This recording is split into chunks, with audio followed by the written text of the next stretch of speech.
Hello everybody, happy Monday, welcome to Trackalicious. We've got the season finale of the GT4 Rookies Championship tonight. Gonna be a fun one. I'm Kuja Terekov. Joining me on commentary duty, we've got Neil Kerbal in the booth. How's it going, Neil? How is your Monday been so far? Monday has been great, and looking forward to some rookie action at the Red Bull Ring tonight. Yes, don't be confused by the background. It's not the Nürburgring. We're going to the Red Bull Ring. But yes, I'm doing well too. Yeah, kind of that moment at the end of the season where it all kind of comes to an end and we get to see some rookies graduating, see some return for next season, and yeah, it's always exciting to see how the finale is going to go and just what battles we're going to have in terms of the championship or maybe any sort of standings. In the end, we'll get to more on that later on. But first, let's head to the track for the first qualifying session of the evening. About a minute in, drivers out on track, getting their tires and themselves ready to go racing and get those hot laps in now. Get the grid set for race number one. Yeah, one thing I like about Red Bull Ring is a lot of the margins you find, because there's not a lot of corners on this track.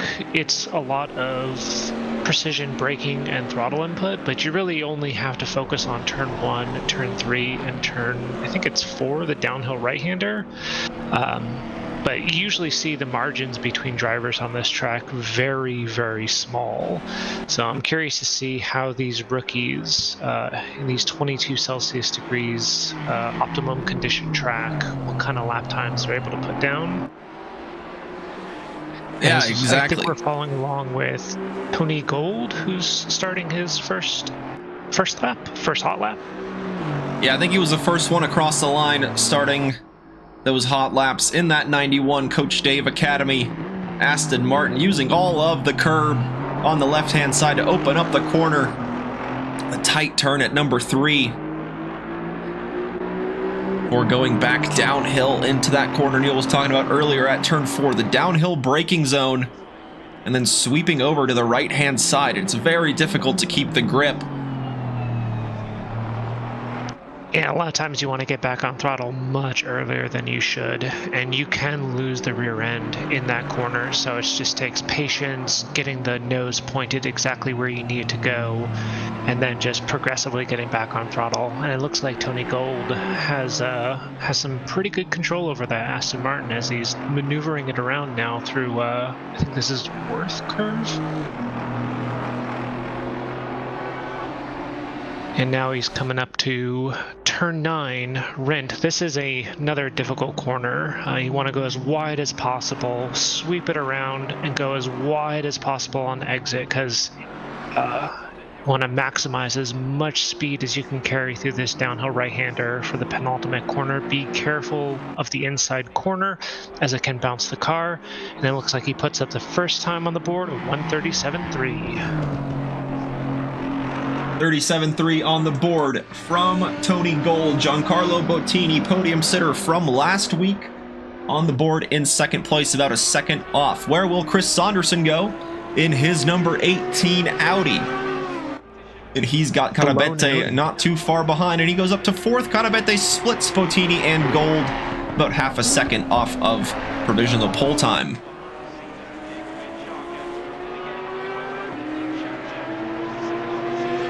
You know, one thing I'm noticing, I see Kaylan, he's in a Camaro now. Wasn't he previously in a McLaren? Yeah, Kaylan was running the McLaren all season long, but now that the championship, at least on their end, has come to a close and they have secured first place in the championship, I think just going for a switch up and using the car that they like. Yeah, and there's a lot to like about the Camaro. Yeah, you can certainly see it has the pace around here, going up to provisional pole, about 300ths clear of Tony Gold's Aston Martin. Pretty close, but as we've seen, these GT4s do take a few laps to get those tires up to optimum conditions, so we'll see these lap times start dropping pretty soon. And looks like Porkchop comes across the line. P6 is as far up as he's able to get his Alpine, 1.4 seconds behind the podium sitter Tony Gold. And as you say that, Tony Gold able to improve his time and gets it to a 1:37 dead, about 3/10 ahead of Kalen. And like you said, this is the time where we should see those lap times drop. Carabete in third. He's got Chris Saunderson up ahead on the road, but 8th on the grid. And where will those two go as they get across the line? Saunderson goes up to 4th, Carabete up to provisional pole. Quick lap time for that McLaren. I'm going to have to step away for a minute, Kuja. I got to feed the cats real quick. Yeah, no problem at all. John Kilcoyne to the line. He is going to be the lead Ginetta on the grid as it stands so far, up on that second row alongside the Camaro of Kalen in 4th place. Then you've got Saunderson 5th, Bottini in the Sister Fire brand car in 6th, Dr. Porkchop 7th, Josh Ransom in 8th, and then we don't have times on the board from 5 drivers. Still looking for a few lap times out there. Where will Drew Freiberger end up?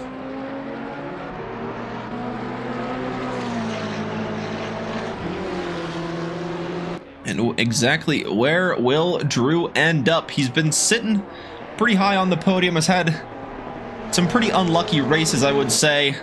Just getting involved in some contact.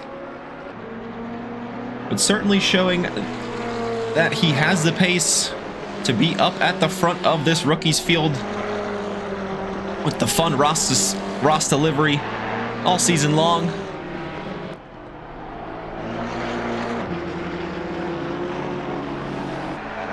No stress, Rocco. Hope everything's all right, my friend. Saw you tuning in to that 24-hour race we were hosting over the weekend. Good to see you. And all the other familiar faces tuning in as well. Thank you all for joining us for that. Now Drew Freiberger going through the final corner, sliding his McLaren through turn 10 as he goes down the hill and onto the power to the line. Gets a valid lap on the board and goes up into the top 5.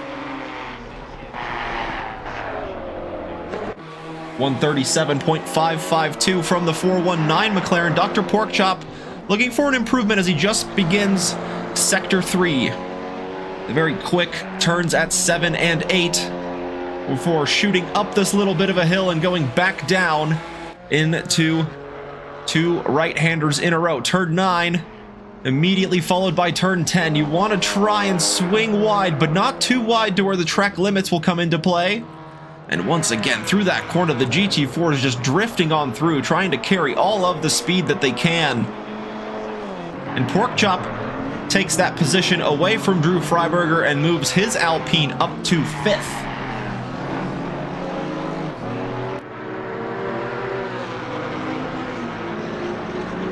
About halfway, or just over the halfway mark of the qualifying session, we'll see the drivers return back to the pits as Dr. Porkchop does here, and get some new tires on the car to go out for another session. Carabete out in front in the 704, 136.525. The provisional time for the drivers to chase down. Tony Gold lines up on the front row in second, about half a second off the pace of the lead McLaren. Chris Saunderson up to the line, can't get an improvement on his time there, as he will go around once more with a little over 6 minutes on the clock. Then you've got Kalen in third, back to the Camaro this week, with John Kilcoyne in 4th in the number 44 Ginetta.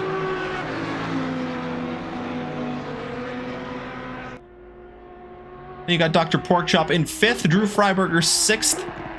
Porkchop just now exiting the pits. Drew Freiberger and Bottini next to him in 7th. Both of those two drivers in the pits as Chris Saunderson here in 8th, going around for another lap, but invalidating it earlier on. So we will have to wait to get a valid lap from Chris. Josh Ransom sitting in 9th, up ahead of Hezzy Thomas here in 10th. The last of those to complete a valid lap in the KTM.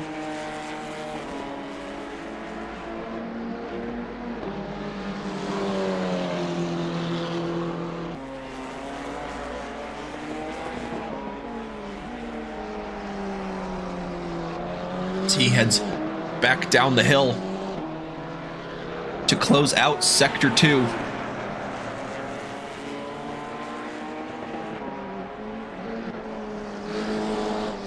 Lots of downhill corners where the car just...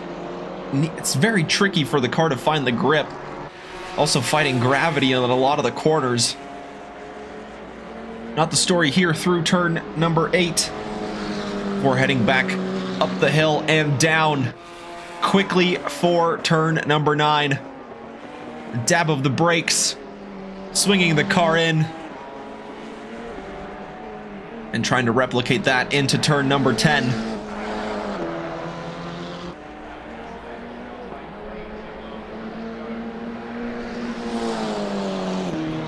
A big jump in lap time from Hezzy Thomas, improves his personal best by about a second on that previous lap. So that puts him around 141.5, I believe, or 141.4. That is just about right. Josh Ransom just ahead of him on the grid. Needs about a second of an improvement if he wants to get ahead of Chris Saunderson in that number 18 Audi, and just a few corners left to determine if the 325 Genetic can do just that.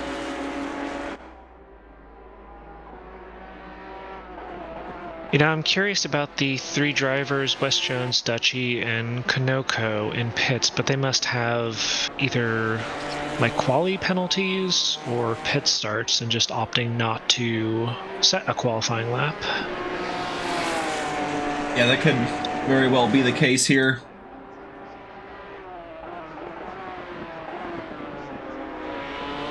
That would, in fact, be correct. Tenno Konoko and Wes Jones serving quali bans in race number 1. And in race number 2, Rally Dutchy will be serving a pit lane start. Or in race number 1, he'll be carrying that pit lane start, so perhaps... Oh, but Rally... yeah, Rally Dutchy is one of those not qualifying. So there you have it. There is your answer for that. And looks like race 2 and qualification 2 have no penalty, so everybody should be out there setting laps. As Ransom runs a little wide at the Schlossgold corner. Is that how you say it? Schlossgold? You know, I would tell you if I had it in front of me. I have it labeled as turn 10. Oh, okay.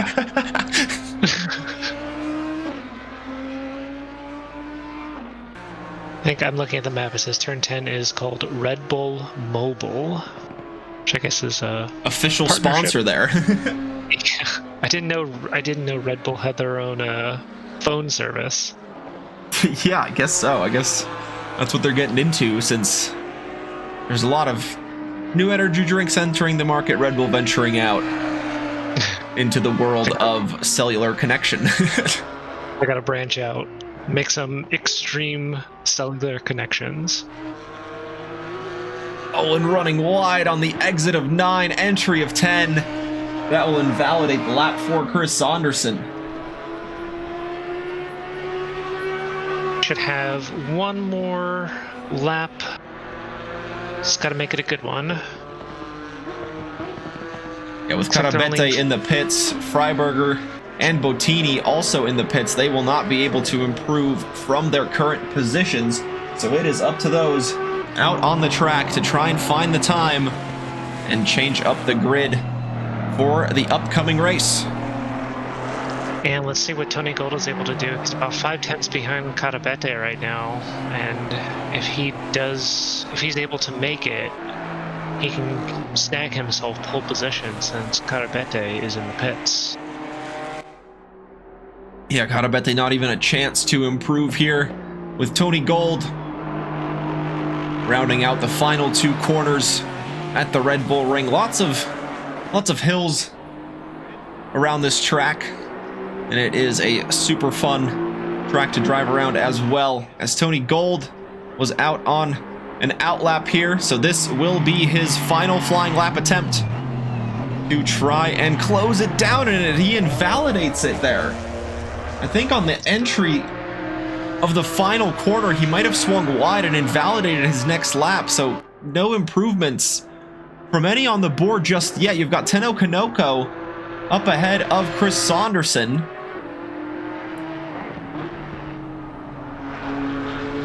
And fortunate for gold there.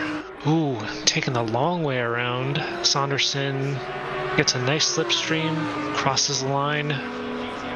Doesn't look like he's able to make an improvement, but good attempt. Yeah, I think he was getting held up there a little bit by the Porsche, who, if I'm not mistaken, we were saying had a quali ban. Let me see. So that might be a very, very unfortunate interference for Chris Saunderson with a car out on track. That might we'll have leave that up been to Stewart's. Yeah, but yeah, exactly. We'll have to see exactly where that goes.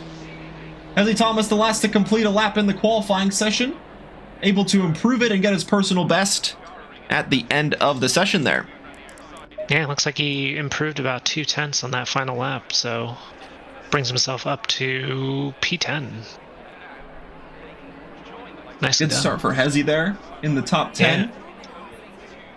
And now let's remind ourselves of how the starting grid will unfold for race number 1. On pole position, you've got the KRT McLaren of Fernando Carabete in the 704. He started on the front row a couple times this season. We'll see if he can use that monstrous pace he's had so far to keep it going into the race as well. Tony Gold lines up next to him on the front row in second.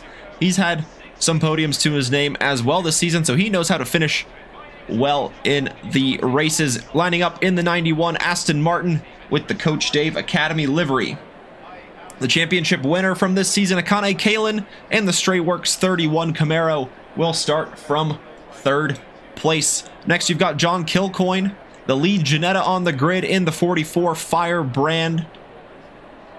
And he'll have Dr. Porkchop behind in the Chop Shop Racing number 71 Alpine, with Drew Freiberger lining up next to him in 6th in the Got a Minute Racing 419 McLaren. Next, you've got Giancarlo Bottini in the Firebrand number 57 Ginetta. He starts from 7th. Chris Saunderson next to him on the 4th row in 8th, the Allison Racing Audi, looking to use some good race pace and work up the field. Next, you got Josh Ransom in the 325 Ginetta, the TVR, starting from 9th. Hezzy Thomas rounds out the top 10 in the 59 Dog Box Racing KTM. Tenno Kanoko next in the Femboy Fitness Racing number 9 Porsche, with Wes Jones starting next to them on the 6th row in 12th, the Baller Squad Racing number 80. We'll look to use the race pace to start, or to get up the grid after having to serve a quali ban. And Rally Dutchy, last but not least, in the 621 Ginetta, the Nine Tails Racing lines up in 13th. And speaking of moving their way up the grid, I'm going to keep an eye on Drew Freiberger, because he's got to make his way up right behind Carabete, because there's only about 10 points separating those two in the championship right now.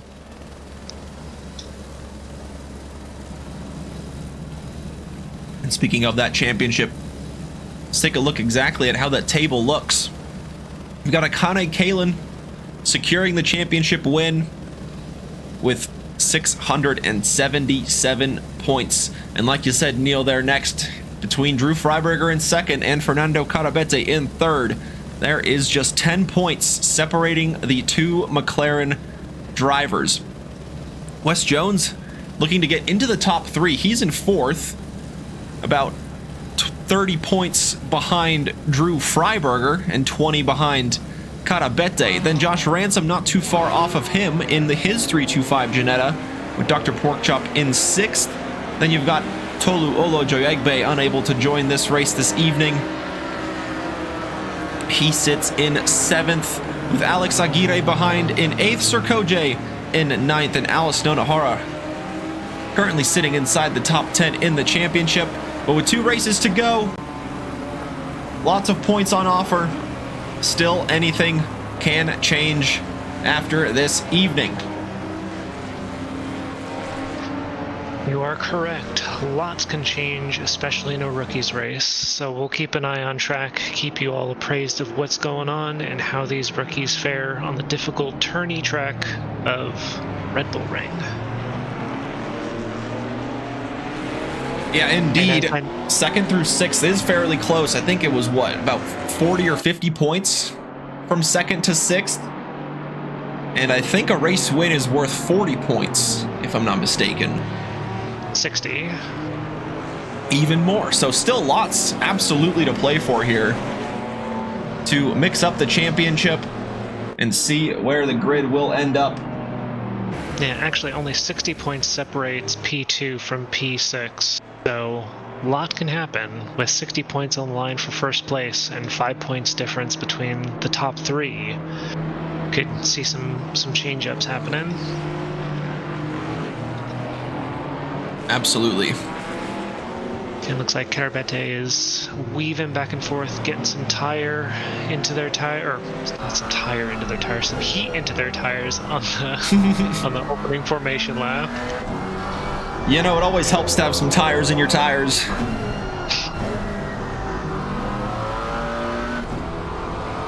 I was like tires in my air. Yeah. And now with the grid getting up through this third sector, they begin to line up alongside each other in zipper formation. Pretty good track, I would say, for the Alpines and the Ginettas. Could hopefully see them work up their way. Maybe see a Ginetta or the Alpine here on the podium. Not quite as big as a swarm of Ginettas as we're used to seeing, but still 4 of them out on track in a 13-car grid is quite something. Very popular car choice this season.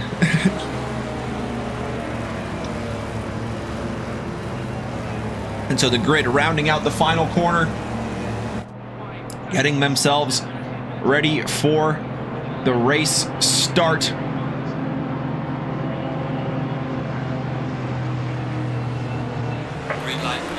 And there is the green light. The Camaro looks like it got a pretty decent jump. Tony Gold covering off any sort of move down the outside from the Camaro, but in fact it's Tony Gold moving down the inside and into the race lead. Oh, that's one of the Firebrand Ginettas going into the wall. Drew Freiberger goes wide at turn 1 as well, but Tony Gold getting the race lead early on into turn 1, right as it looked like he was lining up for the defensive move on the Camaro behind. He was the one attacking the McLaren in front.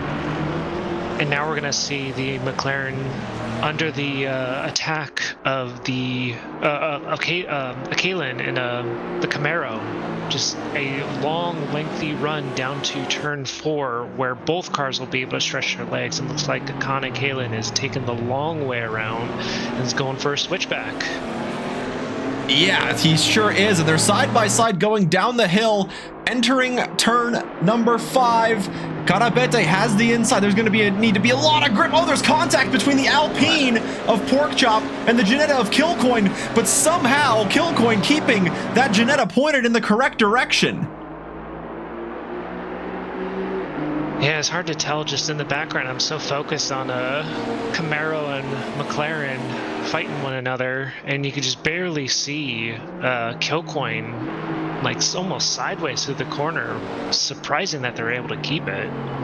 Yeah, and these two keep battling side by side through just about every corner on the first lap, allowing Tony Gold to escape about 1.5 seconds up the road already, nearly 2 seconds clear of Carabete and Kalen battling for second and third. In the background, Porkchop just getting bumped left and right. Yeah, there's a 5-car battle. Oh my goodness, there's bumping left and right going on. Oh, it almost looked like Porkchop was a little angry about that one. Just forced 3 wide down the finishing line straight, and then just cuts to the inside. But both cars are still pointing in the right direction as Freiberger makes a dive into turn 3 and goes a little wide on exit. Yeah, that was a bit of a late send there, and Josh Ransom having to return to the pits. I wonder if there was contact in the background of this action we were seeing with Dr. Porkchop in the Alpine He's a slight sitting duck in the straights, but with how light and nimble that car is, he can brake so much later than the Audi. And we saw it there, the Audi creeping up in the straight line speed, but as soon as they got to the braking zone, the Audi had to throw the anchors on. But the Alpine able to go just that few little bit further before it had to apply the brakes. Yeah, that small Alpine is definitely nimble through these corners, so you'll definitely see Porkchop pull away in Sector 3, but I have a feeling Saunderson is going to close it down in Sectors 1 and 2. Yeah, and while these two continue to battle, the Ginetta of John Kilcoyne is getting closer and closer, so we might see a three-way battle develop here for the final podium spots. And that's a pretty comfortable, familiar spot for Kilcoyne, as I think last race he was also in P3 for quite a lot of it. Or maybe that was Kyalami I'm thinking of. Yes, it was. Last week we had his teammate Bottini in the other Firebrand Ginetta on the podium. Got it.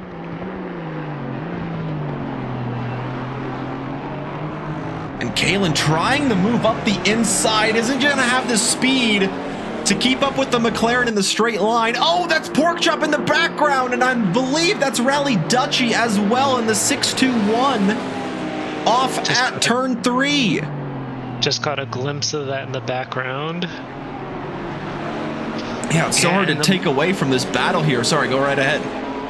More of these cars are battling, the closer Kilcoyne is getting to the back of that Camaro, and I think we will see now a battle between 3 cars for the top 3 spots on the podium.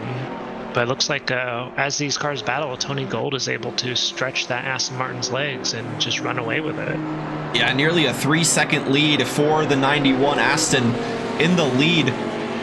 And as we said, Kalen trying to have a few looks, but in doing so might be compromising their own racing line, and that just might allow the Ginetta to sneak on through in a spot where the Camaro might be least suspecting. It looked like John had a pretty decent run on the Camaro exiting turn 3, but then the straight line speed of the Camaro just able to use that to thwart any attack thrown by the Ginetta behind. And as these 3 all run wide at turn 1, track limits might come into play despite this being just a 20-minute race.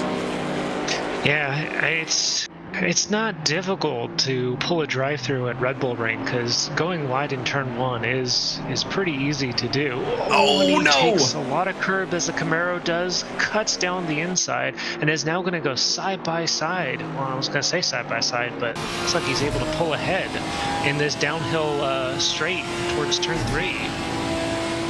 Yeah, weaving left and right, the Camaro trying to defend all of the lines. Meanwhile, John Kilcoyne is going super late on the brakes to try and get closer and closer. He has a great view of the battle up ahead of him as Kalen able to take advantage of Carabete going over those curbs and not getting the power down as smoothly as he would like. And in the end, the straight line speed of the Camaro pretty evenly matched to the McLaren, and gets that overtake done and moves up into second spot. And now it's a matter of how well can the Camaro defend from the McLaren and potentially this Ginetta here of John Kilcoyne. Yeah, I have to say, watching that turn 4 move by Kilcoyne, I have to say he might be employing a secret strategy known only to Ginetta drivers, which is short in, long out, which basically means you're lengthening out the straight at the end of the corner as much as possible, so that way you can capitalize on speed. Ooh, and Carabete just bounces their McLaren over that inside curb in turn 1 and potentially loses out on some time on this long straight.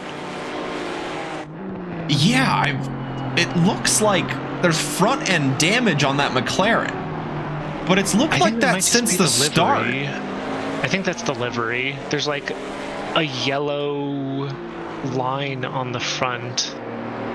And it almost kind of does look like it does look like there's damage. So the only place he really could have picked that up was on the formation lap somewhere, because we didn't see any big front end contact from the 704. No, we didn't.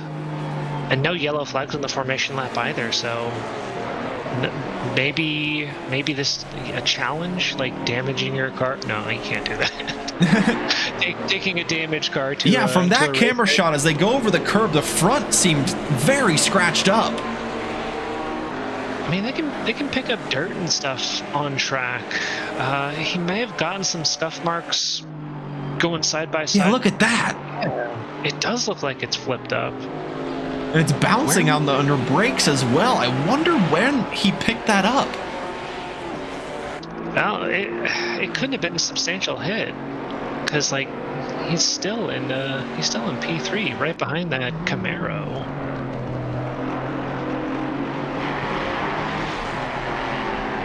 But yeah, with the front end damage like that, he's potentially not going to get the same straight line speed as he would with a fully mint aerodynamic McLaren. So potentially this will give Kilcoyne an advantage, or at least bring him up to speed with the McLaren on some of these long straights.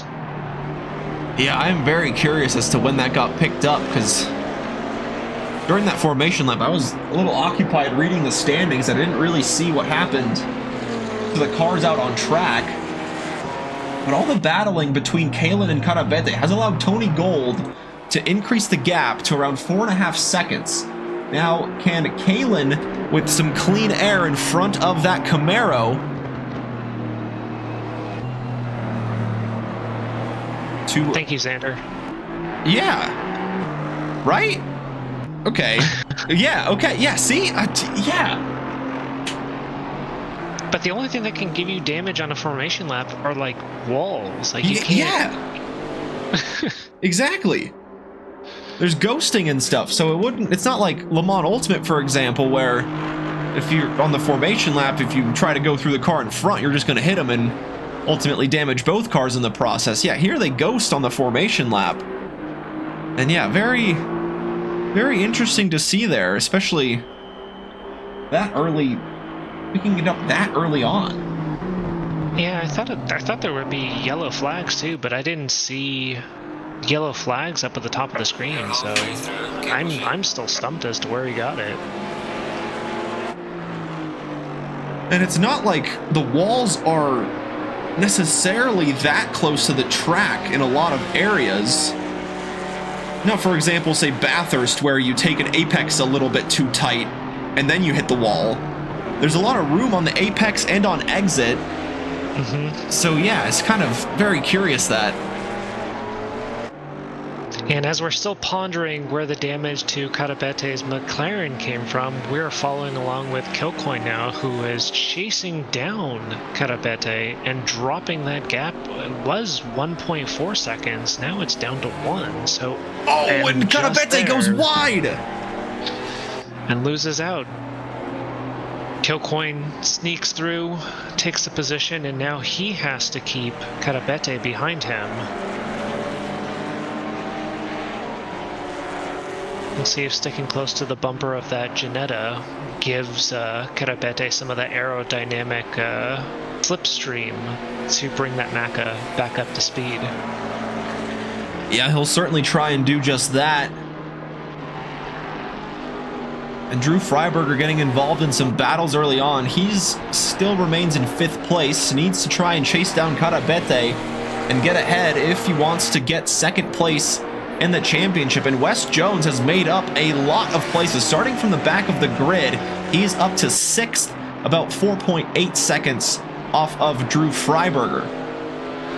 And that just goes to show sometimes keeping your nose clean, staying out of battles and out of incidents is one way to work your way up the grid safely. You might not have the same pace as everybody else, or potentially could be down in pace, but if you maintain consistency and stay out of incidents, you can move your way up the grid pretty quick. Tony Gold is doing both of those things. He's both staying out of trouble and being incredibly quick and consistent at the front of the field. He is growing the gap over Kalin now to 5.5 seconds. And also setting the fastest lap of the session so far. I think that was on lap 3 that he got that. Yeah, so right when the tires are at a nice, good working window. at the beginning of the race. 7.5 minutes still to go, though. The podium positions still undecided here, as this is the closest battle we have on track between John Kilcoyne in the Ginetta and the pole sitter Fernando Carabete in the 704 McLaren.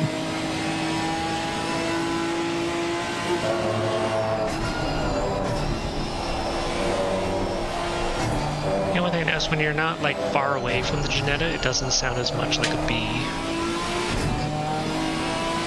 I just had a quick glance over at the timing tables, and about half of the grid's time is red, meaning that they invalidated their lap somewhere. I'm gonna guess turn 1. The track limits certainly coming into play here, side by side, nearly on corner exit, as Fernando Carabete tried to keep the grip around the outside, but John Kilcoyne not giving him any space on corner exit to do that move. Yeah, Kilcoyne's positioning that Ginetta perfectly for turn 1, defending the inside, allowing Carabete to go wide, but then holding at the apex and just preventing the McLaren from gaining any space on corner exit. Really good positioning. Yeah, as one you can driver. see Freiberger looming in the background. Yeah, I was just about to say, one driver happy about the battling going on here is going to be Drew Freiberger, as that's going to allow him to close on to his championship rival for second place here. 4th in the race, but still any sort of points advantage you can get over your rival in the championship is a good help indeed. Certainly takes some of the stress away, that's for sure. Well, Xander poses an interesting question. Which race will have more invalidated laps tonight or Wednesday at Paul Ricard? Ah, yes, that is a good question, actually.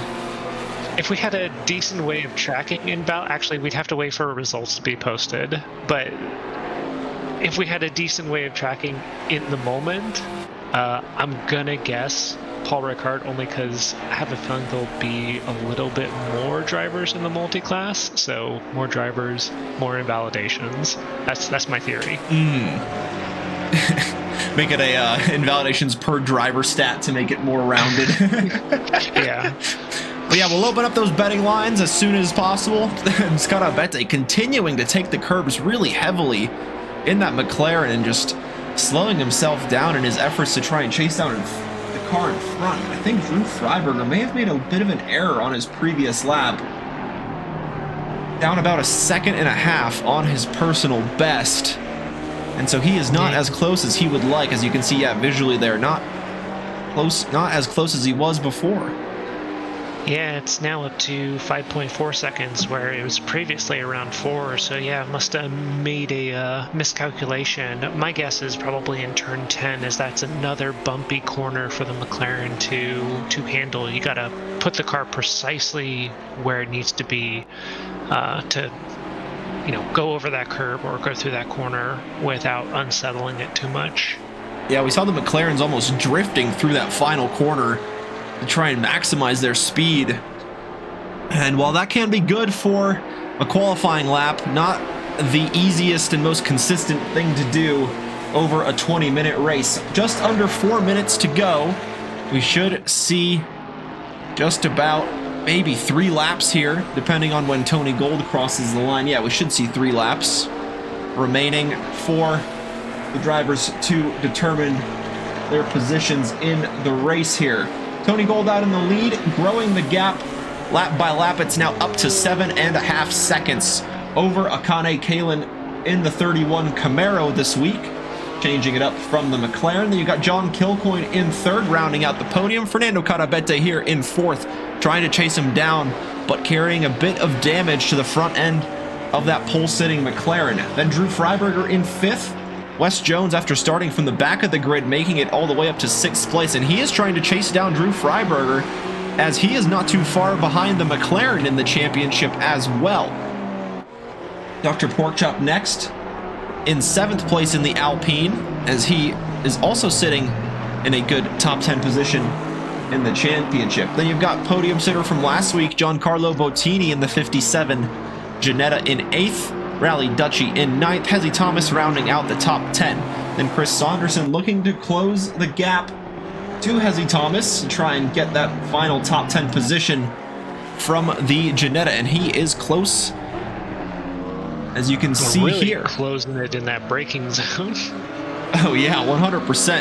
And then just finishing out the grid, Tenno Kanoko in 12th, and Josh Ransom after having to return to the pits in 13th place. And here's the move from the Audi around the outside. The KTM not really fighting it hard into the apex, trying to stick as close as he can to the Audi. Nearly contact between the two, but well judged from the KTM to keep that distance. You have to say, Hezi Thomas has gotten much more controlled with that KTM, or at least the controller behind the KTM. Like, even though his wheel is moving left and right pretty fast, like, he's got some control. I was gonna say, he's got some control under the car to stick so close to Saunderson's bumper and just do so. And, okay. All right, now you're scaring me, Hezi. You're scaring me. He's listening to you. The pressure's on. As he runs a little wide, that will be an invalidation. Oh, okay. That's also very close. Is that, was that Kanoko? Yes, that's the number 9 Porsche of Kanoko. I believe a lap down from Hezi Thomas, so that wasn't a change for position. As Kara Bete continuing to try to stay close. So we see an opening, you go for it? Yeah, exactly. Even if it's off track.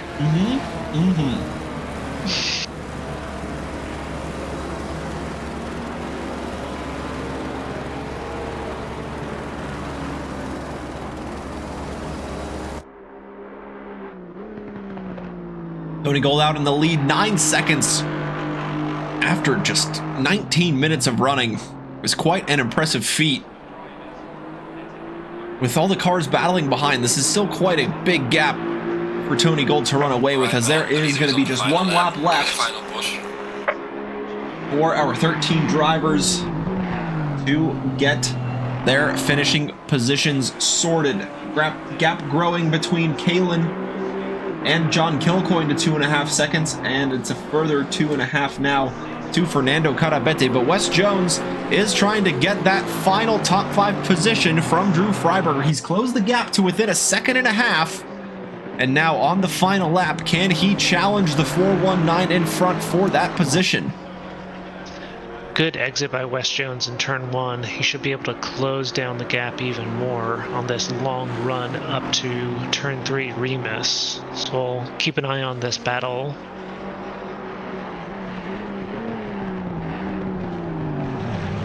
Oh, and he goes a little bit deep into turn number 4. The McLaren didn't have the best entry either, but able to maintain that gap. And I think he will be comfortably ahead of the Mercedes to defend into this final large braking zone on the track. Kind of have to set up the moves out of this corner if you want to get it done down the hill and all through the rest of the sector. And Wes Jones just not able to close that gap as close as he would like to be able to challenge Drew Freiberger for 5th. Tony Gold, from the start, looked like he was defending from the challenges behind, but he was the challenger himself and took the lead from turn 1 and didn't look back since, taking the checkered flag in first in his number 91 Aston Martin. Kalen, after switching the Camaro, returns to the podium in the 31, and John Kilcoyne in the Ginetta on the podium in 3rd place. Oh my goodness, what happened there? I think Carabete went back to pits. Dr. Porkchop pulling over as well here. Wait, he didn't pass the finish line? Yeah. He did not. There he goes. He's going to go past now. And hopefully not lose the position to Chris Saunderson. And he will be able to defend that. So he will stay in 9th. Yeah, that was a little bit interesting there from the Alpine. Not sure what happened there.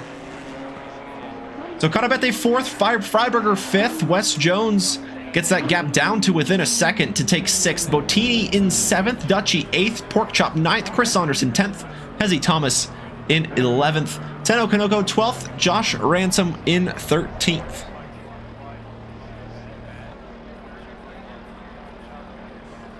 What happened? Yeah, Porkchop, what happened there? Yeah, it almost looked like you were going. No! Out of gas. It looked like you were going into the pits, and then you just decided against it.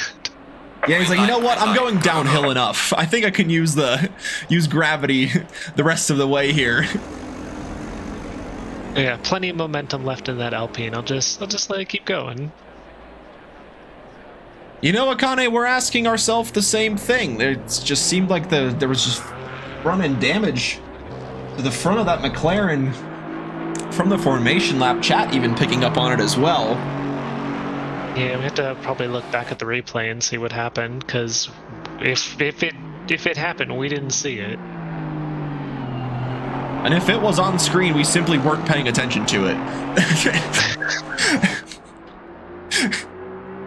As far as like a rookie race goes, that one was pretty good. Like, very few incidents, maybe like 1 or 2 on lap 1, but overall, good showing by all the rookies out on track.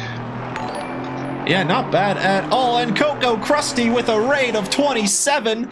Welcome in, viewers. Hope you're all doing well.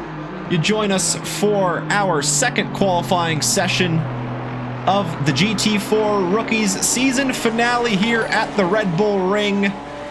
Round number 8 to conclude this pretty fun championship, I would say, up to this point. It's been super fun to see these guys compete with each other, learn how the track goes, and I hope you guys rating in have had a good stream, and thank you for tuning in. It's gonna be a fun season finale here. Our championship winner has already been decided, but 2nd, 3rd, 4th, 5th, and 6th super close to each other, and that will be determined at the end of the race. There is also that drop round to consider, so all of those standings might very well get mixed up after these final results get published. And Tony Gold beginning his first flying lap attempt here after winning the first race just a few minutes ago.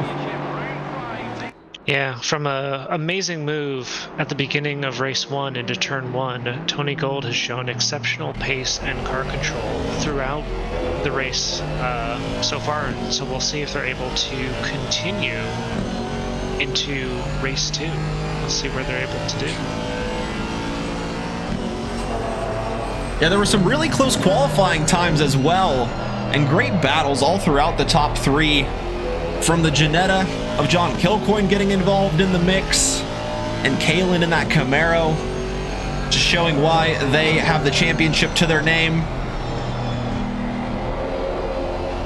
But now, that's in the bag. We have a new 15-minute qualifying session to determine the grid order for another 20-minute race right after that.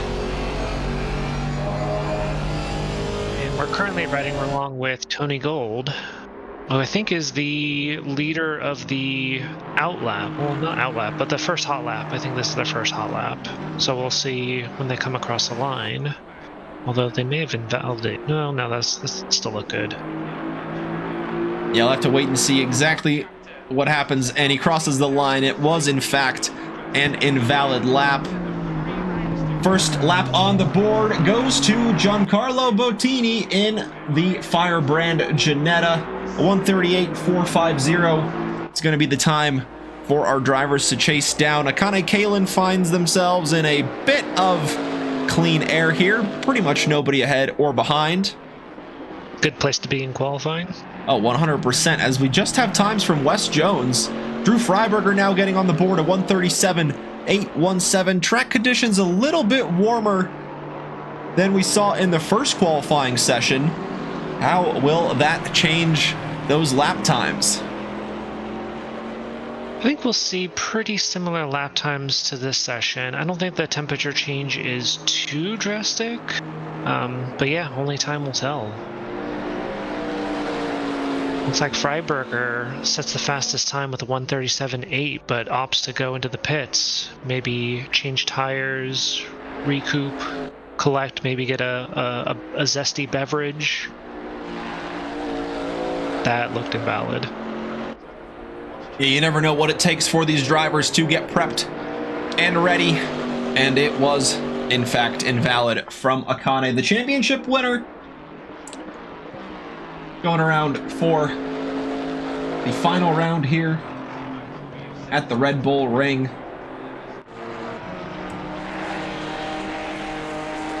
Tony Gold gets on the board, a 36.775. Carabete next, about 0.2 off. Bottini improving his time, but not the position here. But still in a good place there, about a few tenths advantage over Dr. Porkchop.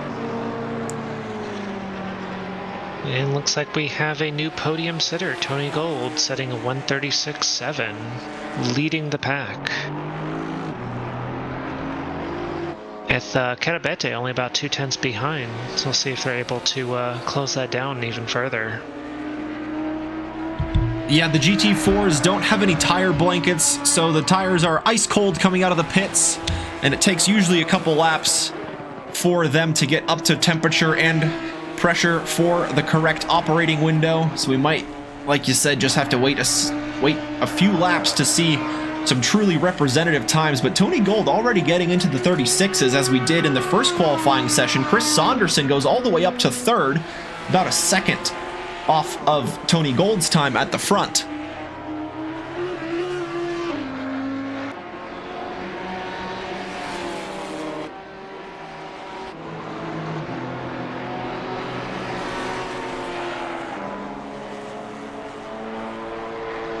And as we saw during the race, Porkchop is able to maneuver their Alpine fairly well through this twisty turny track, just throwing that small car through the corners, trying to carry as much speed as possible as they make this final downhill left-hander. Let's see if he's able to improve his time. Massive improvement, about 0.4, moves their way up from P7 to P4. Yeah, that's a big jump from the Alpine. Bottini able to jump into the top 3 as well in his Ginetta. Wes Jones getting a little bit of a slipstream from the KTM going into turn 1.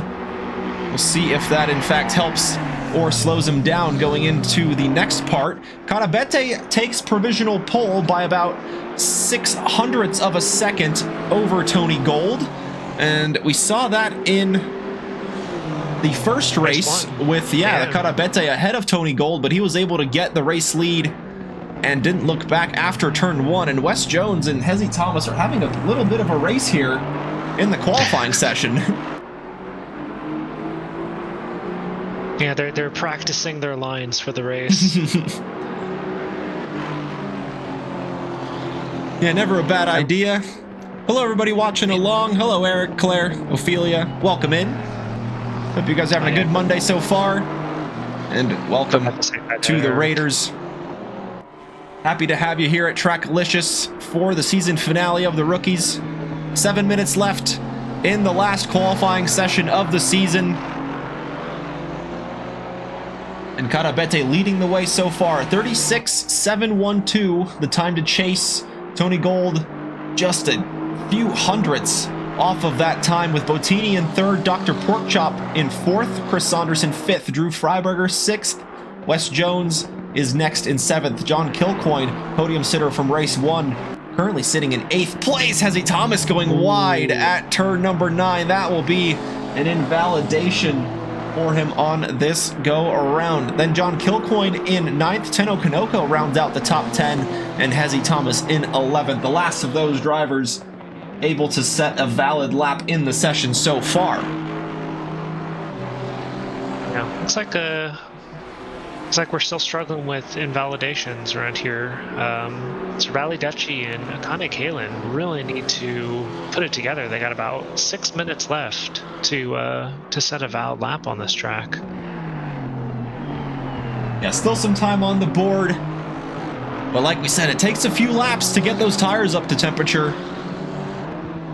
So it's better to get out there sooner rather than later to get those in a good operating window. And Tony Gold and Carabete back out on track after a visit to the pits. Get some new shoes on the car and out in for another stint in the qualifying session.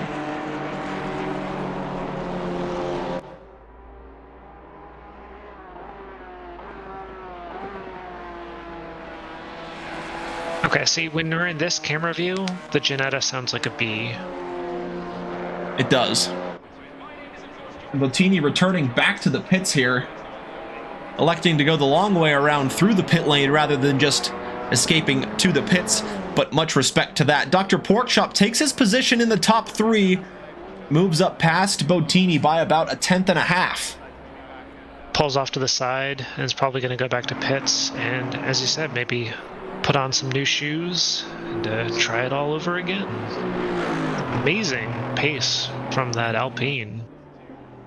Yeah, Wes Jones was looking at a big improvement, but that final corner just lost a little bit of time that he gained. Is able to still get his personal best in of the session, but still needs about a few tenths to get ahead of Drew Freiberger, currently sitting ahead of him in 6th. It looks like a few drivers opting to come into the pits to put some new tires on their car and go out and try again, which is interesting. Yeah, with 4 minutes to go, there should be enough time to get out there for an out lap, 1 lap at full speed, and then that second lap should be the one where the tires are more or less up to the right working window, as Kalen once again drifting wide at turn 9, invalidating the lap. Unless that was within track limits. That was somehow. Yeah, I was gonna say that would have been crazy if it was, but a 37.2 is a pretty decent time. That would have put Kalen up to P3 if that lap was valid.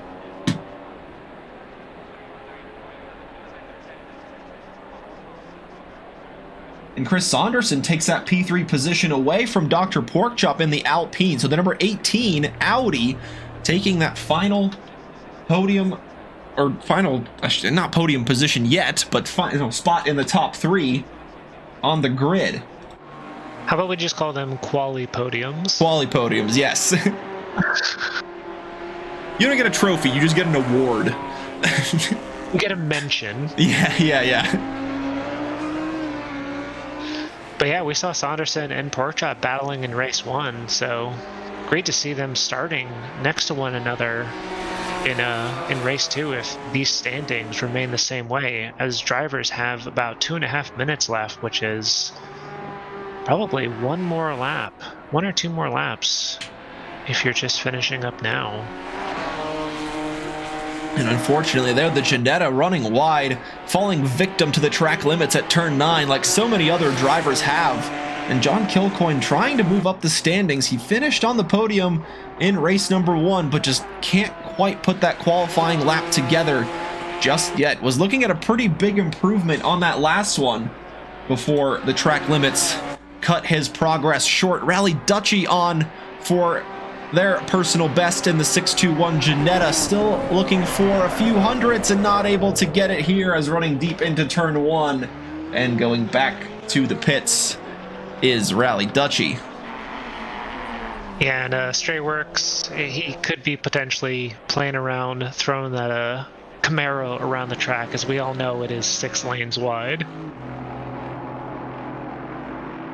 It's a big car.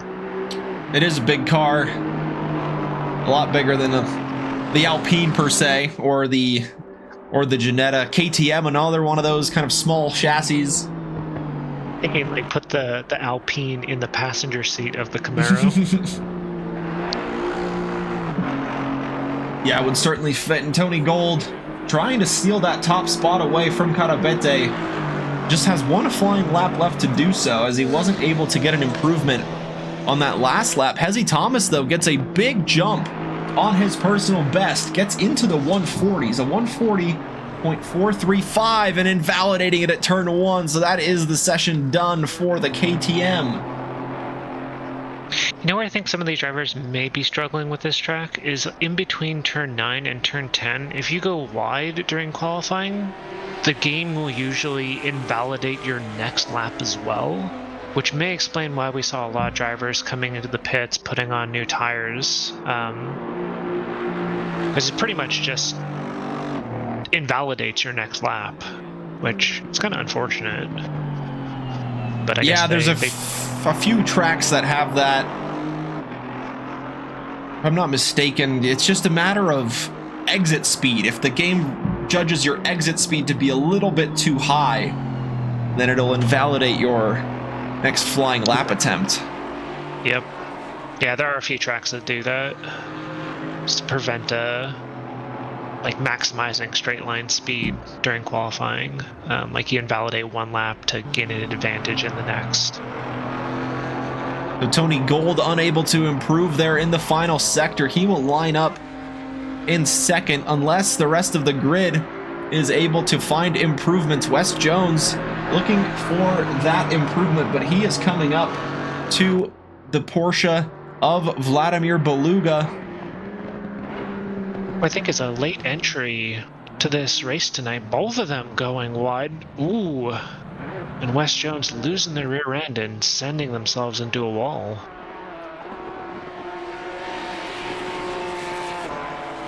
And can John Kilcoyne prevent the Ginetta from going wide? He can, but he drifts it through the final corner. Can he keep the speed up to the line to go higher than 8th? No, he can't. That drift cost him the few tenths that he needed. And now Chris Saunderson also unable to improve in the Audi. Third will be the best that he can finish unless Dr. Porkchop can change that up. As I say, that drift from Kilcoyne looked valid, but definitely scrubbed off some time. And once again, between 9 and 10, we see Porkchop just running a little wide, carrying a bit too much speed, just not having enough grip to get that tiny Alpine around the corner within track limits. So that will be the last qualifying session of the season complete. And now, do you want me to do the rundown for this one? Sure, yeah, and that leads up to our final grid walk, brought to you by Neil Kurgel. I'll try and do everyone proud. In P1, we have Fernando Carabete in the 704, was that KRT? KRT McLaren. P2, we have Tony Gold, winner of race 1 in the Coach Dave Academy Car 91 Aston Martin. P3, we see the beautiful Canadian livery of Chris Saunderson in the Allison Racing Car 18. Following closely behind them, we have our very own Dr. Porkchop in the Chop Shop Racing Alpine Car number 71. P5, we're going to have Giancarlo Bottini in the first Firebrand Ginetta, car number 57.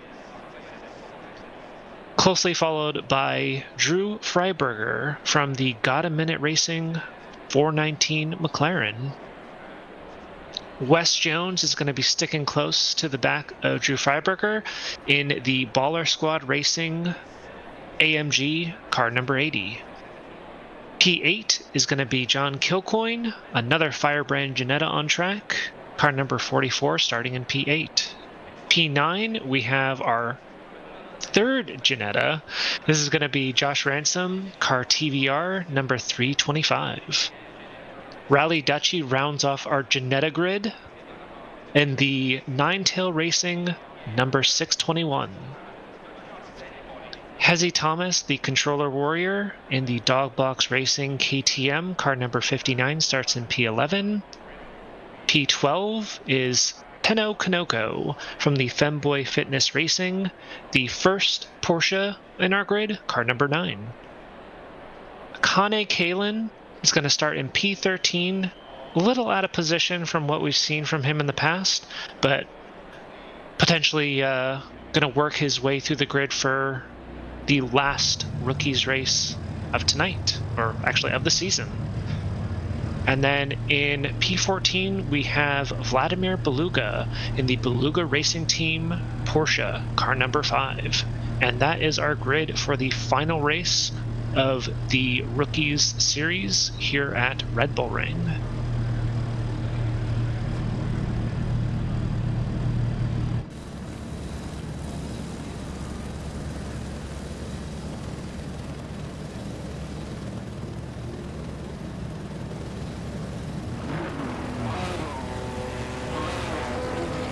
And as the drivers start their cars and start weaving left and right to warm up their tires, we will start our second formation lap of the night.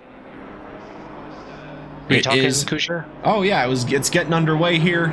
Josh Ransom serving his pit lane start, and we're gonna keep a close eye on Carabete here and see where that damage may have been picked up. Yeah, let's focus on him.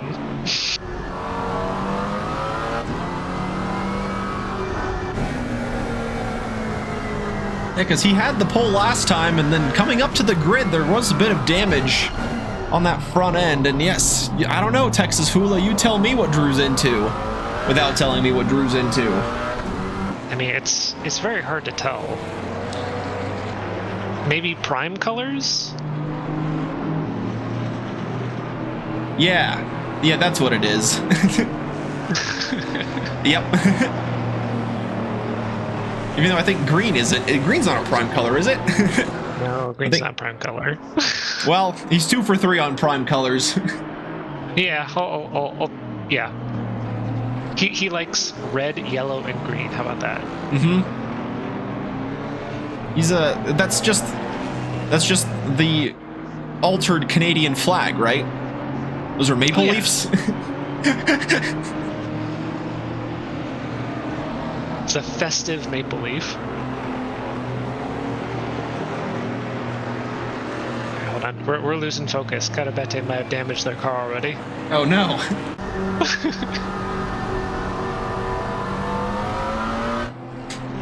Are the LMU events streamed here? Sometimes, as the best answer I can provide.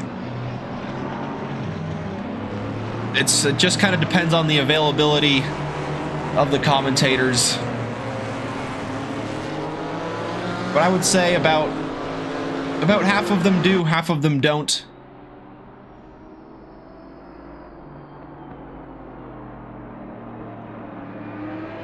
But I think if you're curious about that Friday season, thank you for the follow as well. I think we'll plan to stream one of those races. But no promises just yet. Yeah, be sure to check SimGrid for information on the LMU championships. Yes, there is a 2-race championship. We'll get more on that at the end of the race. Chris Saunderson, indeed, Brian, getting that Audi up to P3 and looking to line up in the right spot here. And who will lead into turn 1? No damage on the front of the McLaren this time. Can he get the jump and prevent Tony Gold in the Aston Martin from taking the lead? The green light waves for the last race of the rookie season and of 2025. Carabete going nice and well into turn 1, defending the attack from Tony Gold around the outside. The grid goes through turn 1 nice and clean, and now they try to shuffle in single file. Chris Saunderson in the Audi trying to pull a move on Tony Gold. He's forcing him to the outside of the track. Can the Audi find the grip and carry the speed through the corner and fight him into turn 4? Oh my goodness, one of the Firebrand Genettos going all the way through the corner. That's John Kilcoyne in the 44 in the wall.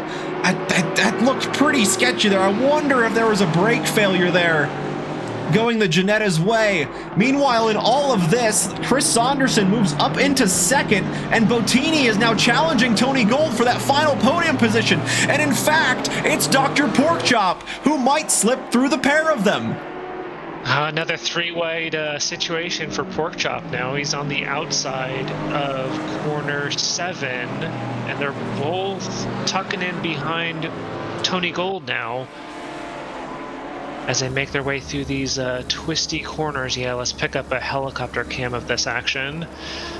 All these cars so close to one another as they're all moving left and right, trying to position their cars appropriately, as Drew Freiberger is going to make a move around the outside of Dr. Porkchop into turn 9, but Porkchop holds the inside, able to maintain that position. And look who's on the back of this battle. That's Akane Kalin already up to 7th from the back of the grid. Who said American cars don't have muscle? 7th position, it's in 1 lap. Oh my goodness, man, there's already chaos happening all in front. Drew Freiberger goes deep into the first corner, allowing Kalen the easy move up to P6, and this might be a really easy move against the Alpine. Sweeps to the inside of turn 2, or turn 3, I should say, and gets the positioning on the Alpine, but the Alpine's not going to give it up easy, and fortunately now for Dr. Porkchop, he's going to have that big Camaro punching a hole in the wall for the Alpine for him to try and escape the grasp of the McLaren behind. And then Kalen just moves up another position, almost makes it look easy. That Camaro, significant straight line speed advantage over that Alpine, just positioned their car perfectly for turn 3 and just ran away with it. And now we have Saunderson being chased down by the Ginetta of Bottini, sticking close to the bumper of that Audi.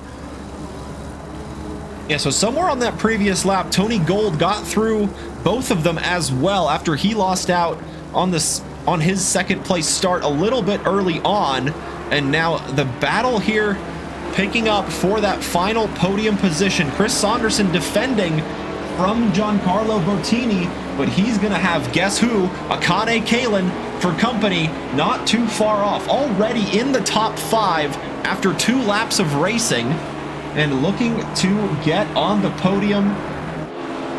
While Dr. Porkchop continues to defend from Drew Freiberger in 6th, it looks like Bottini has a pretty decent run on the Audi up in front for that final podium position. I think they're just too far back though to make a move into turn 3. Looks like they tuck in. Saunderson covers off the inside line. Both of them are fighting for position for Kalen, and he's just trying to position his car to make a move as Freiberger and Porkchop go side by side down the line to turn 4. Oh, that's a late send down the inside by Bottini. Shuffles the Audi out wide, and Akane Kalen able to slip through in the Camaro. So that's Saunderson getting shoved down to 5th place now, with Bottini moving up to 3rd, and a Kalen hot on the tail of the Ginetta. There's a little argy-bargy from Bottini into turn 4 Schlossgold? Mm-hmm. And now they're going side by side with Kalen. See, he's got the outside line and probably a little extra straight line speed, with Saunderson just lurking in the background. Might be making a move on the inside, and they do.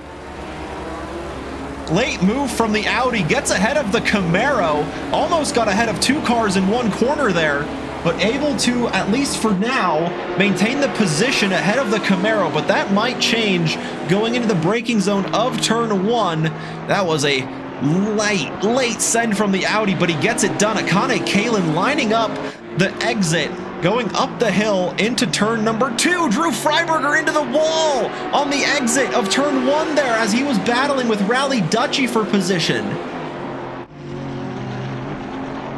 And you see that off in the distance as Akane Kalen now takes his Camaro a little wide through this corner and down the inside as they approach turn 4, passes the Audi, and now sets their sights on Bottini in the Ginetta ahead. These drivers, these 3 drivers in position, like moving left and right, like they're positioning their cars perfectly to make these moves. Some incredible racing from all of them. Yeah, 100%. Couldn't agree more. All the cars still pointed in the correct direction, even though there was a little bit of side-by-side contact in some of the corners. The drivers still respecting each other very well out on track, giving each other plenty of space. And Chris Saunderson, out of these series of corners, is getting an absolutely amazing run on the Ginetta and the Camaro. He's going to try that move again down the inside of both of them, going a little bit deep. Akane Kalen splits the Ginetta and the Audi, but the Ginetta once again coming back to the inside, goes deep. Kalen goes through, Saunderson goes through, and Dr. Porkchop also trying to go through in the Alpine. This is crazy. Oh my god. So Caitlin was able to make their way through both these drivers, but they're not out of it yet. Saunderson is sticking close to the bumper of Caitlin, trying to gain that position back, and this is going to be their best opportunity now on the run up to turn 3. See if they make a move. Caitlin takes the wide line. Saunderson follows closely behind with Porkchop close to their bumper as well. Yeah, they saved the best for last here, showing off all of the skills they've learned throughout the season in racing each other, and they are putting it on full display for everybody watching. We got Eric and the whole family watching. The girls were watching earlier, and now him and Alec are watching along, and I'm sure we will see Alec on the grid sooner rather than later, competing with these guys out on track, and you'll be hearing his name in the broadcast booth anytime soon. Yeah, when is he going to start his rookie championship career? Yeah, that's a question for Eric. We'll have to let him then make that call as to how early to get involved with that kind of stuff.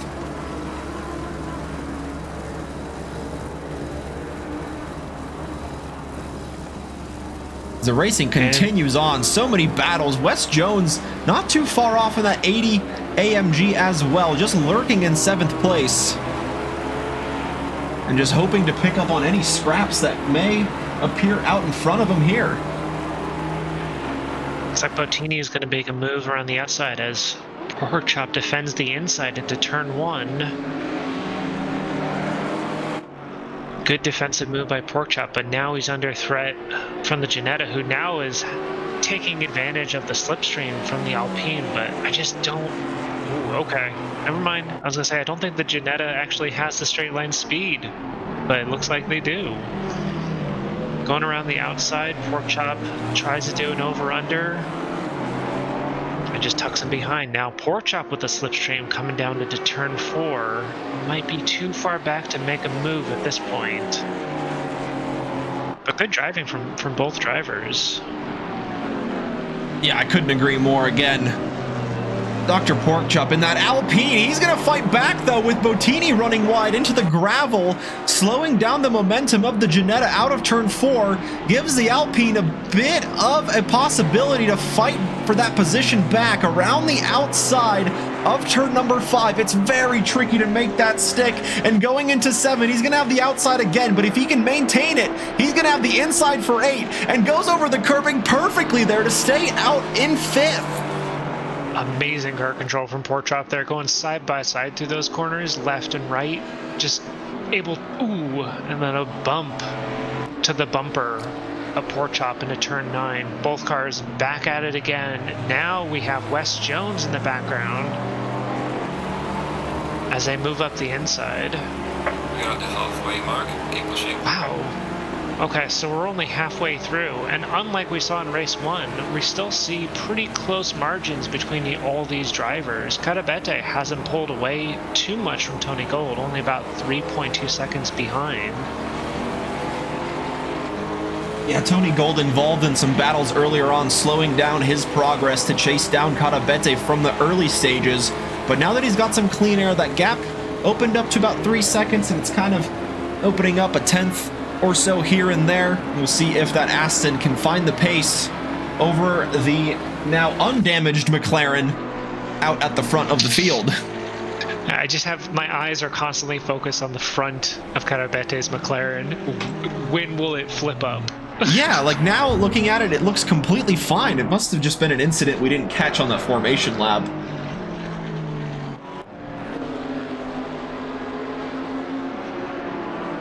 So he maintains his position out in the lead of the race over Tony Gold in 2nd. Then you've got Akane Kalin in that final podium position after starting from the back of the grid.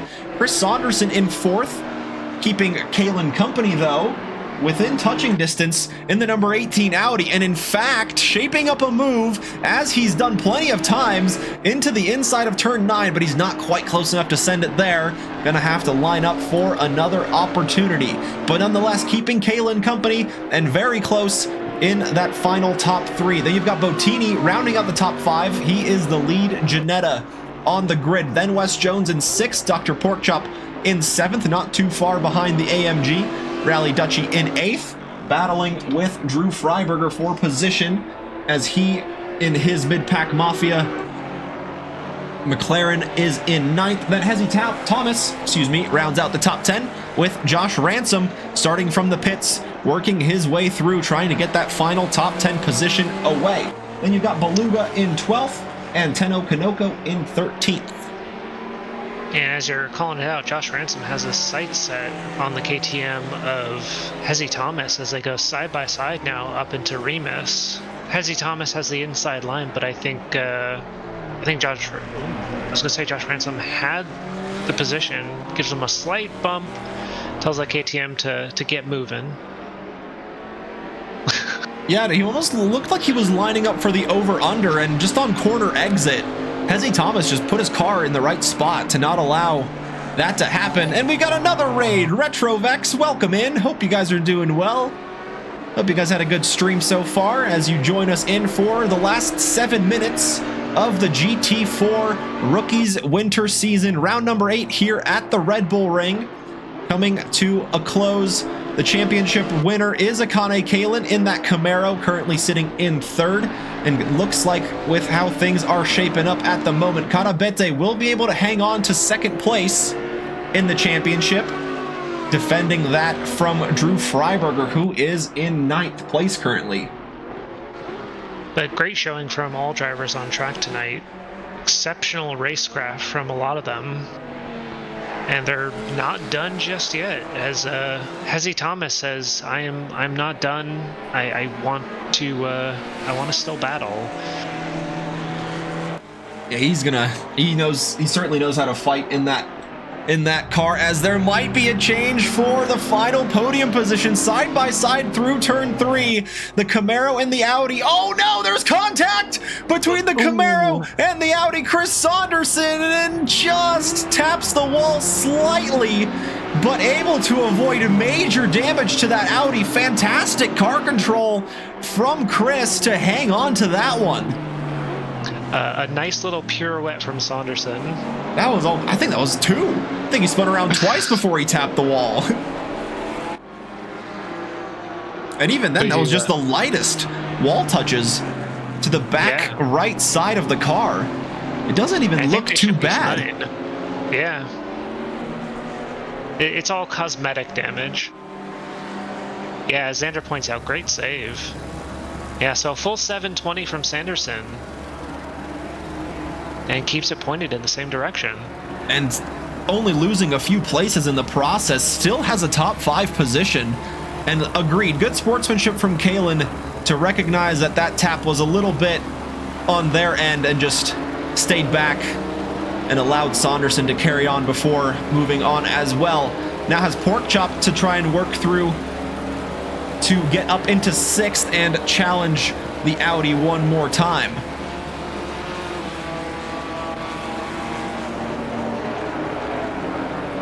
Yeah, it's very difficult to go too wide through corner 1, but both drivers, I think Porkchop may have been bumped a little wide there, but they're still going side by side. Yeah, it's amazing to see that Alpine straight line speed not heavily disadvantaged compared to the Camaro. With how we've seen it on other tracks, that Alpine just seems to lose out a lot in a straight line, but not here. Or maybe it's just that Camaro is not as fast as we think. In a straight line, that is. Could potentially be maybe some damage is affecting Kalin, and he's not able to reach max speed with the Camaro. He's been through a few scraps with some drivers, so maybe picked up a little aero damage that might be slowing him down a little bit. But yeah, we're not seeing a huge discrepancy in speed between the Alpine and the Camaro. As you can see, Porkchop closing in this final sector, these twisty corners. It's much more difficult to swing the weight of that Camaro around. Yeah, and this sector in particular, we've seen the Alpine really be able to fight back for position, so perhaps just very favorable towards the Alpine there, but here through the final 2 corners, the Camaro able to kind of pounce away and increase that gap in their efforts to chase down Chris Saunderson and make that overtake stick and get back ahead of the Audi. Meanwhile, the Audi is trying to get ahead of Wes Jones, who was able to take advantage of that misfortune for the two drivers, but it looks like the Audi is going to line up the move into turn one. He's not close enough yet. Wes Jones able to defend that opportunity well, so Chris Saunderson will have to line up once again and try for the overtake. Kalen goes deep, Porkchop up to 6th in the background there. And out of all of this chaos, Giancarlo Bottini able to get that Firebrand Ginetta up to 3rd. I was going to say a comfortable 3rd, but looks like 3rd place is about 16 seconds behind P2 and only 1.6 seconds behind Bottini is Wes Jones. So still could be potential mix-up in the, well, final position of the podium. As we still have Kalen and Porkchop battling, but as we've seen, look at the size difference in these cars. Yeah, it's got to be menacing seeing a Camaro in your rearview mirror when your car is as small as that Alpine. Yeah, it's just Porkchop goes a little wide again. Still hanging on to that position though, as Wes Jones is trying to hang on to his position in 4th place ahead of Saunderson, forcing the AMG to the inside. Can't carry as much speed through the corner, so now Chris Saunderson will have to try and line up a move up the hill, swinging to the left at turn 2 and then hard braking zone at turn 3. He's going to have another one at turn 4 if this one doesn't quite work out in his favor. And once again, Wes Jones taking that defensive line. He's going to be slowed down on corner exit, and a little bit of a wiggle might cost him the crucial tenths he needs to maintain this position ahead of Saunderson. And it looks like Saunderson is now stretching those Alpine legs. It's got the speed coming down the line and the inside line. Looks like this position might be taken unless he goes wide and just loses out. Wes Jones reclaims the position and Saunderson tucks back in as we have Kalen and Porkchop once again going side by side through Sector 2, or Sector 3. Ugh, I'm getting mixed up. Yep, that's just how it goes around here. Brian, I couldn't agree more. Right, man. Alpine, built to be small, nimble, and the Camaro's like, how much power can we throw at this thing and still make it work? And that is the mentality between these two cars we're seeing, with the Alpine just able to absolutely send it through the corners, and then the Camaro using that power and kind of running away in the straights. 1 lap to go. Carabete in the lead by about 5 seconds over Tony Gold, and Giancarlo Bottini in 3rd. Wes Jones 4th, Saunderson 5th, Kalen here in 6th with Dr. Porkchop in 7th. But these positions are still yet to be decided, with just one more lap, 2.68 miles separating us from the checkered flag of the winter season.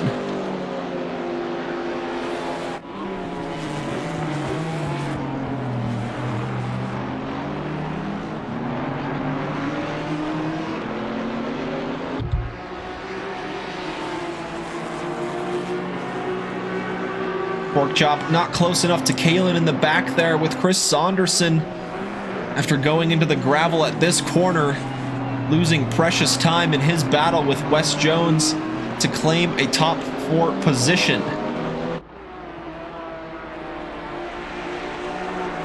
But this is still the closest battle we have on track right now. Not many corners left for Saunderson to make a move, as we follow along with Carabete, who passes the line and secures P1 in race 2 tonight at the Red Bull Ring. Tony Gold secures P2.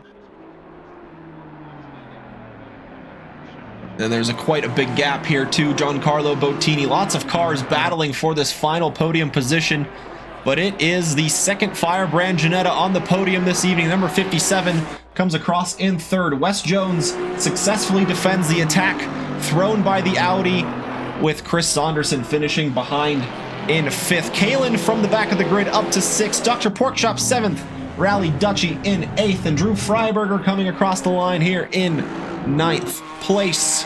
Josh Ransom, starting from the pits, gets a top 5 finish, or top 10 finish, excuse me, with Hezzy Thomas in the KTM next in 11th, and Beluga not too far off in 12th. John Kilcoyne in the pits after we saw the Ginetta go through the braking zone at turn 3 and into the wall, and Tenno Kanoko will be the last to cross the checkered flag of round number 8 in the championship finale.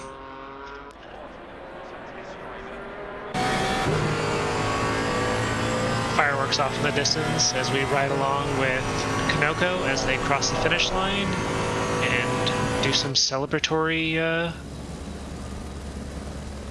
post-race tire warm-ups. I don't know what those are called. Like Wiggles. yeah, wiggle. Celebratory wiggles.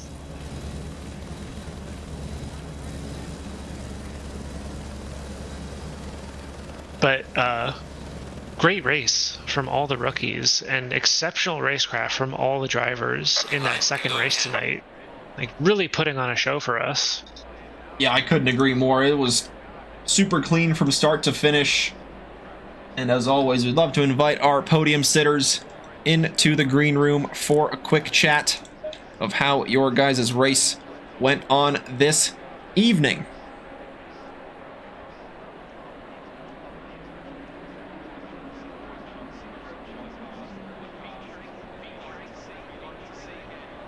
I'm going to see if maybe we can pull in Dr. Porkchop as well. Okay. I'm actually going to have to pop out of the stream room, so good luck with the interviews, Kuja. Thank you for allowing me to join with you in the booth for these rookie races, and I hope when we come back next year that I can join you as well. Oh, of course. Anytime, Neil. Happy to have you here. Thanks for joining with Neil leaving the commentary booth. Let's bring in our podium sitters. We've got John Kilcoyne, Giancarlo Votini, and our championship winner, Akane Kalin, joining us this evening. How is it going, everybody? Happy Monday. Pretty good. Pretty fun today. Yeah, it seemed like it, starting from the back there in race number 2. Almost getting up to a podium position, but 6th, the best you could finish. But still, after changing up to the Camaro, learning the track pretty new once again for you, Akane, and showing that you've got some good pace and sitting it at the podium in race number 1. Yeah, race 1 was pretty fun. An amazing battle with Fernando, considering my car was like 15 kilometers slower. I will say that. The Camaro is pretty miserable. I remember it being just as miserable as it actually is. But then race 2, having some amazing battles. Saunderson driving amazing. I'm sorry I killed him off a podium position probably. Porkchop defending amazingly, giving me a lot of trouble. And Fernando in race 1 also just being pretty good and pretty scary. Glad I got to fight with all of you as like the last race. It was pretty fun, all things considered. Yeah, for some reason there was that damage that Fernando picked up from the formation lap. Not really sure exactly what happened there, but it looked like that really cost him in the straight line speed department. So perhaps just that little bit of damage, as always, getting in the way. But it allowed John Kilcoyne the opportunity to get by him and get on the podium. How's it going, John? Welcome back. Oh, amazing. In the 7 years I've had a G920, I've never had a single technical issue. At the start of the first qualifying session, my throttle pedal died. It seemed like in race number 2, something happened as well there, going through the braking zone. Yeah, throughout the entire both races, I've been accelerating with my clutch pedal. That's different. Yeah, that's the only way that I can make this work because my throttle pedal just did not work at all. Wow. Throughout, like all of this event. Yeah, well, you're able to get a podium in race 1, so that was absolutely tremendous skill to be able to pull that off. Race 1 was very fun. And then I didn't enjoy race 2. Sorry, go right ahead. Yeah, no, race 2, no. Fair enough. Well, let's skip over that and focus on the positives there. And Giancarlo, you in race 2 were able to work your way through the battles when it mattered, and then a little bit of fortune kind of went your way, and you found yourself up in P3. Yeah, really lucky situation. It was kind of a exchange that I happened to have a rough race 1, but John managed to take P3 there. John had a rough race 2. I managed to take P3 there, so... Doing the Firebrand Janettas proud. Due to that incident that we had going to T2 on race 2, I actually, after I got punted, I nearly, killed Phoenix in that whole fire, pretty much, because after I got punted, I lost control entirely and I nearly took him out. Yeah, it was kind of hair-raising stuff. It reminded me of that MotoGP incident from a few years back where bikes were just flying through that corner and just dodging everybody. And Fernando Carabete joining us in the stream room with Dr. Porkchop, managing the series from start to finish. Had to bring him in here, give him a shout out. And yeah, the 2 Firebrand Janettas on the podium. Fernando, well done in race 2. Took pole position and took that race win. Looked pretty smooth. Yeah, it was very smooth in the second race, but the first race I'd rather not talk about that at all. Sounds good. Well, then we won't, even though we're all curious about what happened. Yeah, just a rookie mistake. Right, I hit the wall in the formation lap. Was too much excitement to be in the first plate for the first plate. That's time. Fair. That's fair. Well, that's why we're all here. We're all here to learn. But yeah, I gotta say, in that last race, everybody's racecraft was so fun to watch. You guys were pulling off moves left and right, just absolutely out of nowhere too. And great defending, great attacking. And yeah, it's been super fun to watch all of you guys all season long. And hopefully we'll continue that on into the future seasons. Dr. Porkchop, I want to hand it off to you now. How's it been managing the series, overseeing things? What's been some highlights for you? It's been awesome. These guys have been really incredible all season, and I think that last race really shows how much everybody's learned a little bit of racecraft during the season, and just they were showing off there in that last race. It was really incredible to see everybody just defending, attacking, pulling some really incredible moves, and it all being clean. It was really cool to watch. Yeah. Yeah, I couldn't agree more. And yeah, super huge thank you to you for getting it all organized and running as smoothly as it can with how little with how much we have to do, or how much you have on your plate. I'm sure it's quite a lot. And yeah, getting it running smoothly every week is no easy feat. So yeah, huge thanks to you for doing that and your continued efforts up until this point. But yeah. I wanted to give us a big thank you to everybody too. I'm going to take a little break after this season. I'm going to be handing off the managing rookies duties to someone else. I'll still be around. I'll still try to race as much as possible. And as soon as things sort of get a little less busy, I'll come back to managing one of the series. But I just wanted to say thank you to everybody at Trackalicious. This has been just so much fun. Yeah, I couldn't agree more. It's been super fun watching everybody race in the series from when I started. I think the rookies was when I started doing commentary, maybe about a year and a half ago now. So yeah, I couldn't thank you guys for letting me do all that, and look at where it's gone to. And you've done an awesome job too, Kuz. Yeah, thanks, man. Appreciate it. Yeah, appreciate you guys joining us for a quick chat here. Akane, Fernando, Giancarlo, John, Killcoin, and Mr. Dr. Porkchop. Thank you guys so much for taking the time joining us this evening. Go ahead and move you guys back here to the green room. Congrats to you guys on the podium finish, and congrats to Akane for taking this next step and graduating from the rookies, and gonna have to move on to the multi-class here, because that is your championship winner there, Akane Kalen, in the McLaren all season, and then in the Camaro for the final race here at the Red Bull Ring. Big thanks to all of you guys watching along tonight and all season long, supporting your rookie drivers and yeah, it's been super fun getting to chat with you guys. You guys almost serve as like a third commentator or second commentator when Neil or Tyler aren't here, keeping track of all the battles on track, cheering your friends on, and it's super fun to see the support of the community in that way. And I can assure you we will be absolutely back on Mondays for more Rookies action in 2026. But that will round out 2025 for the GT4 Rookies, round number 8 here at the Red Bull Ring. Oh, heck yeah. Always need more commentators. Let us know at Trackalicious, always looking to get some lovely help where we can.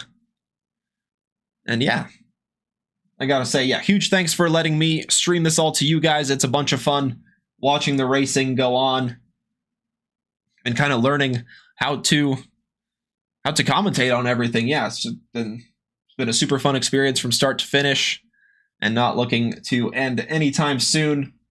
On Wednesday, we go to the multi-class with their season having a few rounds left. I believe it's round number 7 at Paul Ricard this week. Then Thursday, we've got iRacing with our lovely commentators for iRacing there, doing a great job. And then this Friday is the first of 2 races in LMU. We've got that championship set up. Signups are open on SimGrid. ! SimGrid will take you there. And then Discord is the best place to keep up with all of the latest news and new season announcements, which I'm sure they will be coming soon, with the rookies coming to an end and the Wednesday multi-class ending in just a few weeks' time. Thank you all for tuning in. Oh, I was going to say the LMU races. I'm not sure if the first one will be streamed, but the second one I should be around to be able to provide the coverage for the second of the 2 LMU races on Friday, but we'll just have to wait and see exactly how things pan out. No promises yet from me, but I will do my best to get you guys that. Thanks for joining us tonight and all season. Let's get a good raid set up. We had a few raids tonight. Thank you all for joining us. If you're still sticking around from those raids, it's super fun to watch the sim community grow and grow, bigger and bigger. And hopefully we can see you out on track racing here at Trackalicious as well.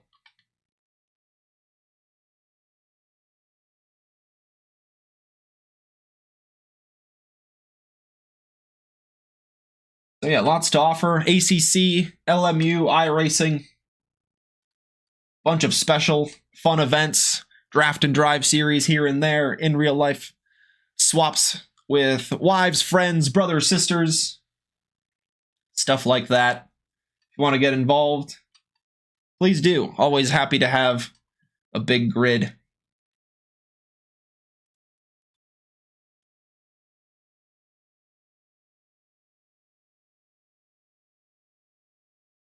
Alrighty, let's get the raid going here.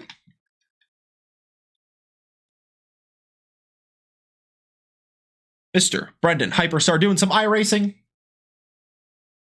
Make sure to tell him Trackalicious sent you. Spread the love from one community to another as we say goodbye on this season, and we will hope to see you in the next one. Have a good rest of your morning, afternoon, evening, or night, wherever you may be tuning in from. Thank you, as always, for joining us, and we will see you next time.